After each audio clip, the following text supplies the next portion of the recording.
dalam belajar. Yang ketiga, jujur dan tanggung jawab. Jujur. Dan tanggung jawab.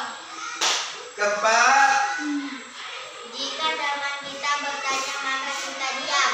jika teman kita bertanya, kita Diam. ya terasa kelas sekalian. Kalau ini yang kita lakukan dalam kelas, maka dalam proses pembelajaran itu menyenangkan. Jadi perhatikan keyakinan dalam kelas datang tepat waktu. Kemudian yang kedua, disiplin dalam belajar. Kemudian rapi, berpakaian rapi. Kemudian jujur dan tanggung jawab. Kemudian jika kita bertanya maka kita diam. Sepakat? Hari ini kita ketuk palu bahwa keyakinan dalam kelas sudah ditetapkan. Oke? Oke. Iya, tekan dulu. Restitusi. Bagaimana tentang restitusi ini adalah proses penciptaan kondisi pada murid untuk memperbaiki kesalahan mereka sehingga mereka bisa kembali ke kelompok mereka dengan karakter. Restitusi, iya. Kita tahu sekarang adalah restitusi itu adalah menciptakan suatu kondisi bagi murid dan memperoleh kesalahan-kesalahan mereka sehingga mereka kembali kepada kelompoknya. Dalam hal ini, jika anak kita melakukan suatu kesalahan, jangan kita sebagai seorang pendidik memberikan suatu hukuman.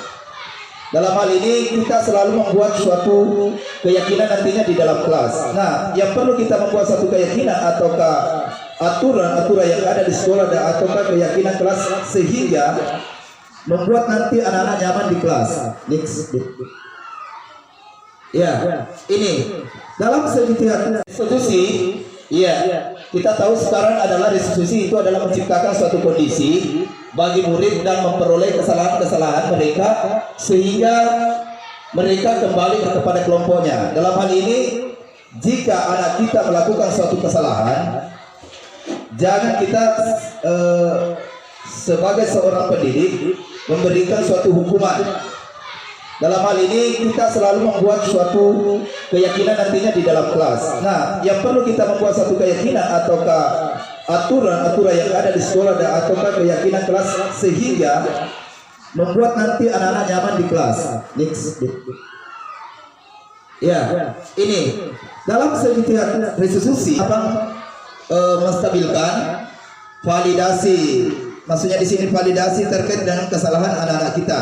Kemudian yang ketiga adalah membuat anak-anak kita yakin supaya menstabilkan identitas, kemudian validasi tindakan yang salah, kemudian menanyakan suatu keyakinan. Dan hal-hal ini cara penanganan kasus kita pakai yang ketiga. Coba kita lanjut. Ya, ini saya angkat pada suatu kasus dalam menerapkan segitiga restitusi. Terdapat dua kasus. Iya. Pada kasus yang pertama saya angkat ini, iya. Tadi malam guru penggerak ini, bahwa kata selama ini selalu kesel.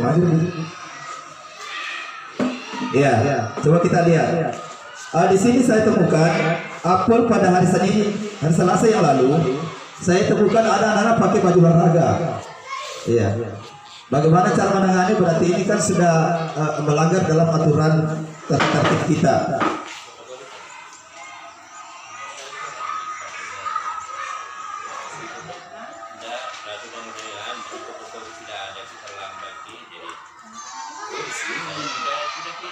Saya adakan suatu apel kemarin dulu hari Selasa. Saya dapatkan anak-anak yang pakai baju olahraga. Nah, biasanya kita memberikan hukuman.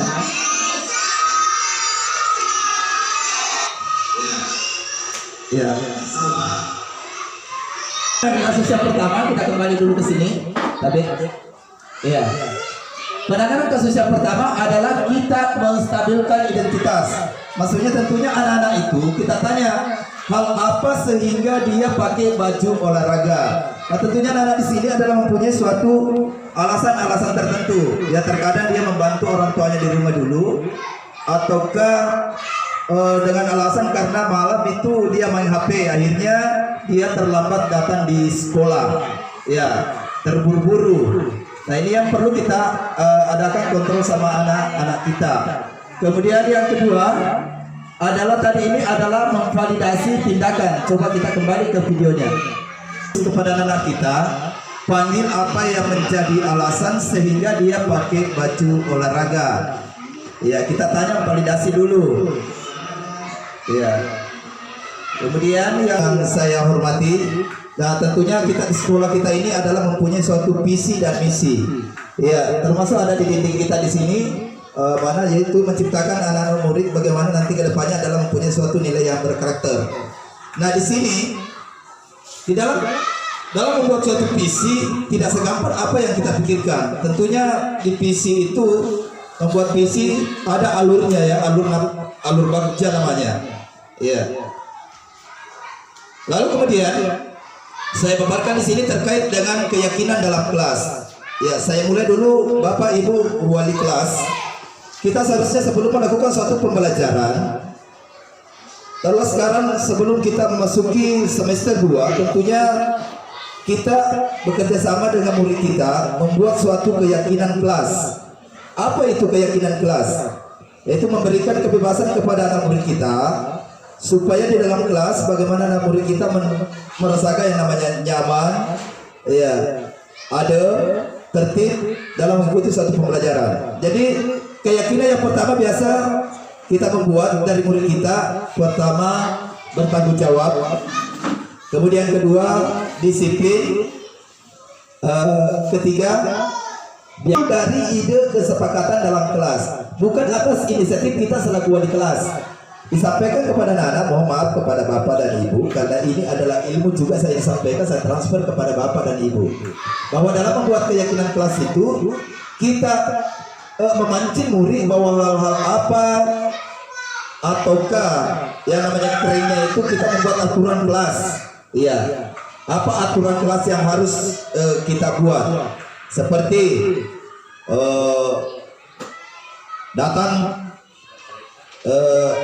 harus datang tepat waktu, iya, berpakaian rapi. Nah, lalu kemudian banyak disiplin, bertanggung jawab. Jika temannya bertanya, kita selalu menghargai suatu teman di dalam kelas. Jadi saya yakin dan percaya kalau kita membuat suatu keyakinan dalam kelas, maka anak-anak kita serius dalam mengikuti suatu pembelajaran. Karena itu keyakinan, setelah kita buatkan keyakinan, maka nantinya itu keyakinan itu nantinya kita tempel di dinding. Misalnya taruhlah kelas karena tidak ada kesepakatan dalam kelas. Nah, kita kembali kepada di sekolah kita. Di sekolah kita tentunya Bapak dan Ibu perlu kita mengikuti aturan-aturan yang pernah kita buat. Bukan cuma kepala sekolah yang buat, tapi kita adalah warga sekolah kita yang buat. Mulai dari orang tua murid, Bapak komite, kepala sekolah bersama dengan Bapak dan Ibu guru. Kita ramu ini visi turun menjadi suatu aturan bahwa taruhlah pakaian di sini. Makanya saya sampaikan tadi itu anak Sabua dia berpakaian olahraga. Bapak juga pernah merasakan ditegur dari kepala sekolah.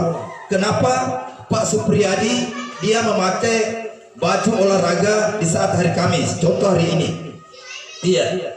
Ada aturan-aturan yang sudah kita sepakati bahwa hari Senin kita pakai baju kaki sampai hari Selasa. Iya. Yang kemudian yang kedua, hari Rabu pakai baju putih. Yang ketiga, hari Kamis kita pakai baju kayak yang saya pakai sekarang. Iya, minimal lah baju apa namanya ya Pak Tajri, baju batik lah. Kemudian hari Jumat kita barengan olahraga, iya kita barengan olahraga bersama dengan anak murid kita. Kemudian yang ketujuh sering disampaikan oleh Pak Ibu kepala sekolah dalam hal kenapa murid kita disuruh berpakaian rapi sementara Bapak dan Ibu guru tidak sesuai dengan harinya, terkecuali kalau memang dia basicnya guru olahraga yang dikasih dari kepala sekolah. Iya, bagaimana menciptakan budaya positif di sekolah? Jadi guru itu adalah, makanya tadi peran, fungsi dan tugas guru. Guru itu kita membuat satu kesepakatan bahwa kesepakatan kita buat ditentangkan oleh kepala sekolah ini secara tertulis. Jadi tanpa ditegur lagi kita bapak dan ibu guru, kok hari Kamis pakai baju olahraga? Iya, karena hari ini kan tidak tidak terlalu ini. Iya, tapi anak murid kita dia mengikuti. Oh, contoh, biar saya pakai baju baju biasa-biasa kalau hari Kamis. Karena Pak Guru kita pakai baju kos-kos tanpa ada leher lebih malam. Ya, jadi guru itu memang tugasnya itu berat kalau dikatakan bahwa berat. Sebenarnya kalau berpikir tidak. Ya, guru selalu menjadi garda terdepan dari murid-murid kita. Jadi di sini kita biasa itu taruhlah sebagai manajer. Manajer kita di sini adalah yang tertinggi adalah kepala sekolah. Ibu kepala sekolah itu dia merasakan senang ketika bawahannya termasuk saya pribadi, ya, mempunyai suatu karakter yang baik, berpakaian yang rapi, datang tepat waktu, ya. Begitu juga kita punya manajer yang ada dalam kelas, dalam hal ini guru terhadap murid-murid kita, supaya yang kita ingat adalah terciptanya budaya-budaya positif yang ada di sekolah. Begitu ya Bu Faridah, Bu, ya.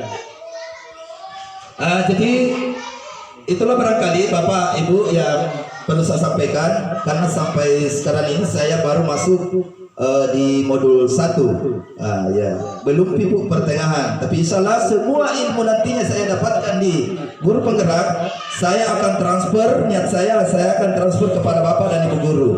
Ya, kita selalu sharing. Ya, di sini Bu, saya baru seujung kuku saya memiliki ilmu. Dalam guru penggerak ini Bu, memang sangat luar biasa. Jadi harapan saya, tolong Bapak dan Ibu guru, kita masuki daripada mendaftar di guru penggerak. Ya, karena di sini banyak pemahaman konsep, bukan cuma IT, pemahaman konsep terhadap murid kita, bagaimana menciptakan budaya positif, bagaimana peran dan fungsi guru. Ya, jadi itu barangkali hasil dari pemaparan saya hari ini. Cukup sekian. Assalamualaikum warahmatullahi wabarakatuh. Jadi mohon izin, kalau ada yang bertanya Ibu Kepala Sekolah, ya, karena saya paparkan tadi bagaimana posisi daripada manajernya Ibu di sini. Saya mengucapkan banyak terima kasih. Ini satu masukan dari Ibu Kepala Sekolah. Tolong diperhatikan kepada teman. Ya, karena memang di sini tidak ada orang yang pintar. Ibu juga merasa bahwa saya juga tidak orang. Assalamualaikum warahmatullahi wabarakatuh. Alhamdulillah pada pagi hari ini kita masih diberi kesempatan untuk bertemu dalam rangka salah satu tugas penyelesaian dari teman kita, yaitu Pak Supriyadi. Dalam hal ini diberi tugas untuk menyelesaikan satu kasus yang berhubungan dengan guru penggerak. Kemudian saya tambahkan sedikit apa yang beliau sampaikan tadi ini betul-betul sangat diperlukan sebagai kita seorang guru. Apalagi kita ini adalah guru profesional yang menyandang guru profesional sebagian besar. Kita di sekolah ini hanya tinggal berapa orang yang belum sertifikasi. Jadi marilah kita bersama-sama mengikuti ataupun memberi contoh kepada anak-anak kita sebagaimana telah disampaikan tadi oleh teman kita, dan ini merupakan salah satu kunci kesuksesan daripada kita sebagai guru dalam suatu lembaga, yaitu tentang kedisiplinan dan memberi semangat kepada anak-anak kita dalam membuat satu kesepakatan di dalam kelas. Ya, pertama di dalam kelas itu memang betul-betul kita harus membuat kesepakatan apa-apa yang harus kita lakukan dalam kelas itu supaya kelas itu terlihat semangat anak-anak dalam belajar, disiplin, ya, terutama dalam hal pembelajaran. Nah, banyak kesepakatan yang kita lakukan, ya, dan itu nanti akan dijelaskan apa-apa yang dilakukan. Hanya saya berikan contoh, misalnya anak sebelum masuk kelas harus membersihkan lingkungan belajar atau di kelas sendiri. Itu hanya salah satu contoh, dan yang lain kita sendiri atau anak-anak sendiri yang secara tidak langsung mereka akan memberikan pendapat-pendapat yang harus kita terima sebagai guru, dan kemudian kita guru juga harus memberikan kesempatan kepada anak-anak supaya jangan dia merasa terpaksa untuk melaksanakan kesepakatan yang dibuat. Ya, jadi ini hanya saya perjelas karena saya juga baca-baca di PMN itu seperti itu.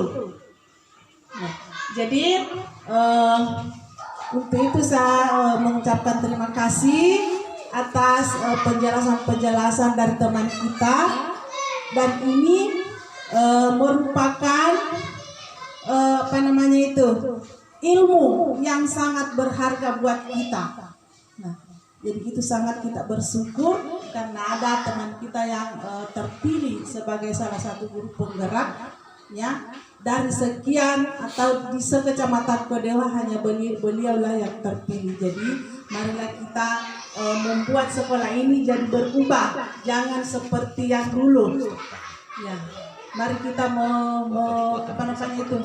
melaksanakan perubahan, ya, supaya sekolah ini akan terlihat seperti sejajar dengan sekolah-sekolah yang lain, walaupun kita bukan sekolah penggerak. Minimal kita menyamai sekolah-sekolah yang ada di sekitar kita yang sebagai guru penggerak. Ya, hanya itu dari saya. Saya akhiri dengan ucapan Assalamualaikum warahmatullahi wabarakatuh.